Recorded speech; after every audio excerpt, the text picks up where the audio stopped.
जो शेष है वो विशेष है। जिंदगी के जितने दिन शेष हैं उन्हीं को तुम विशेष बना लो।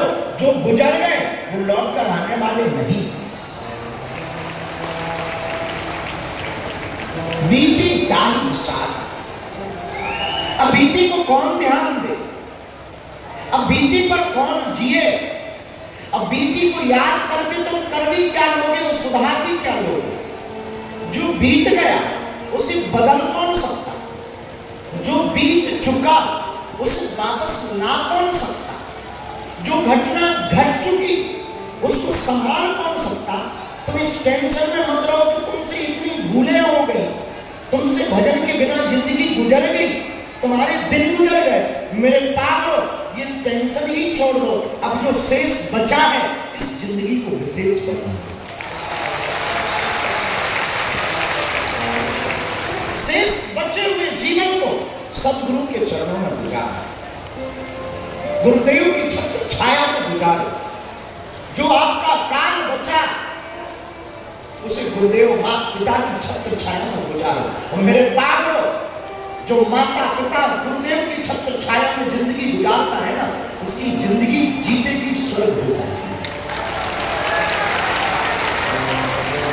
बड़ा बनना बड़ी बात नहीं है मेरे यारों, बड़ा बनकर के बड़े बने रहना बहुत बड़ी बात है। और बड़ा वो नहीं है जो बहुत बड़ा है, बड़ा वो है जिसके पास छोटा भी खड़ा हो जाए और वो भी बड़ा हो जाए, वो भी बड़ा।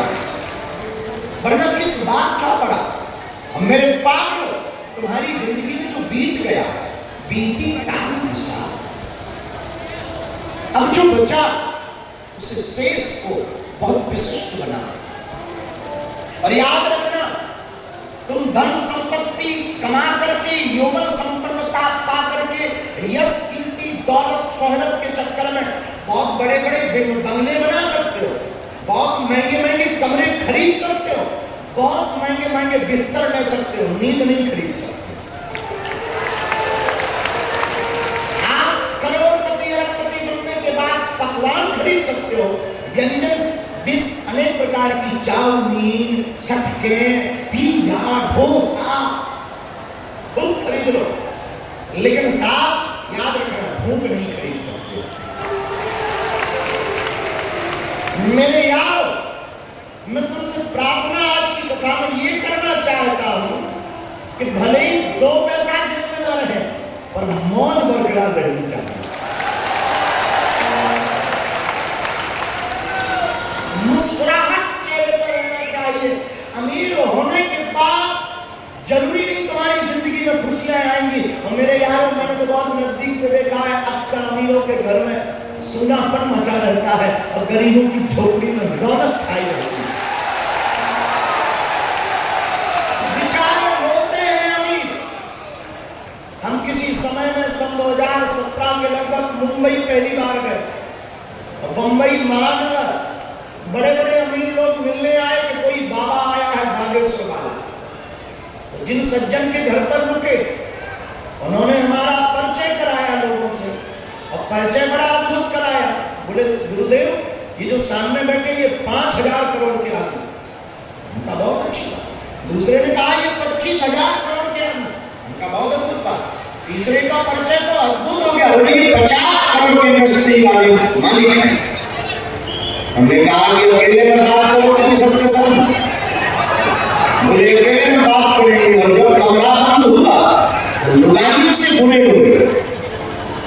तब हमने उनसे धीरे से कहा कि यार क्षमा करना, 25 करोड़ 1000 के आदमी होकर इस प्रकार रो रहे हो जैसे कोई स्त्री हो रही हो, क्षमा करना। ये तुम्हारी जिंदगी में 25,000 करोड़ भी किसी काम के नहीं है। और कभी हमारे गांव में आकर के गुजारना 5 रुपया का आदमी मुस्कुराता रहता है। जरूरी नहीं है कि धन से तुम्हें खुशियां मिल जाए। और याद रखना, संपत्ति जब जब आएगी विपत्ति लाएगी, पर मन तुम्हारा मानेगा नहीं, ये बात है।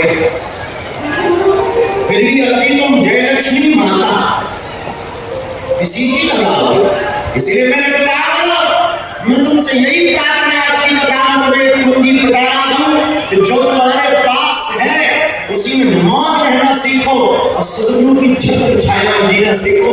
देखना तुम्हारी जिंदगी में चाल चाल हो जाएगी।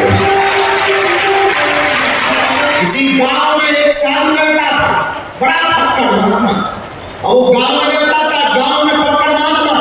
रास्ते में एक दिन जाकर के पक्कड़ तो पक्कड़ होते हैं, रास्ते में जाकर के लेट गया और लेटते ही अपने हाथ का तकिया बनाकर के सो गया। उस जमाने का कोई शहंशाह सम्राट राजा उस गली से गुजरा, तो मंत्रियों ने आकर के कहा, ये पागल उठ, तुरंत रास्ता खाली कर, तुझे खबर नहीं यहाँ से कौन गुजरने वाला है, कौन जाने वाला है। तो साधु ने लेटे लेटे पूछा, कौन जाने वाला है? उसने कहा, यहाँ से सम्राट गुजरने वाले हैं। तो साधु ने लेटे लेटे जवाब दिया कि जाकर सम्राट को कह दो अभी दुनिया का महाशहंशाह है, आराम फरमा।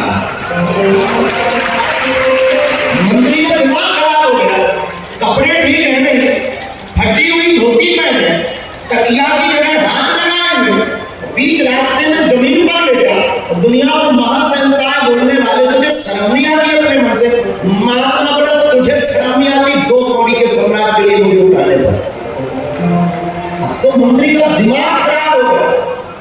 तब तक राजा ने देखा कि सवारी क्यों रुकी। मंत्री ने कहा, कोई पागल लेटा है रास्ते में, कह रहा है मैं शहंशाह हूं, राजा को कह दो इंतजार कर। राजा ने सोचा कि शहंशाह तो मैं बनने वाला, ये नया पहले से कौन बन गया? राजा ने नहीं कहा, कौन हो तुम? तो साधु ने कहा, तुम अपना बता। राजा ने कहा, मैं सम्राट, मुझे दे दो, मैं सम्राट हूं। तो लेटे लेटे महात्मा ने कहा, मैं शहंशाह।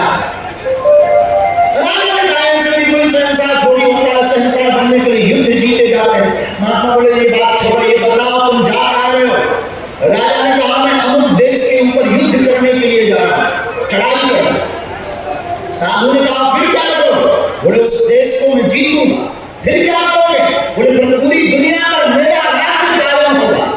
साधु ने कहा, फिर क्या करोगे? राजा बोला, पूरी दुनिया को मैं चलाऊंगा। फिर क्या करोगे? बोले, फिर मैं शहंशाह बन जाऊंगा। साधु ने कहा, फिर क्या करोगे? बोले, फिर मैं आराम से सोऊंगा। महात्मा ने पकड़ा, एक जोर का चांटा मारा। राजा का दिमाग खराब है क्या? साधु बोला, सुन, तुम दुनिया को जीतने के बाद आराम से सोएगा, मैं बिना जीत करके आराम से सो रहा हूं। बता, तू शहंशाह है या मैं शहंशाह? चाह गई, चिंता गई, मन में बेपरवाह, और जिसके अंदर चाह नहीं वही शहंशाह। मेरे पास जो माता पिता और सदगुरु की छत्र छाया में जीवन गुजारता है, वो जीते जी शहंशाह बन जाता है। इसलिए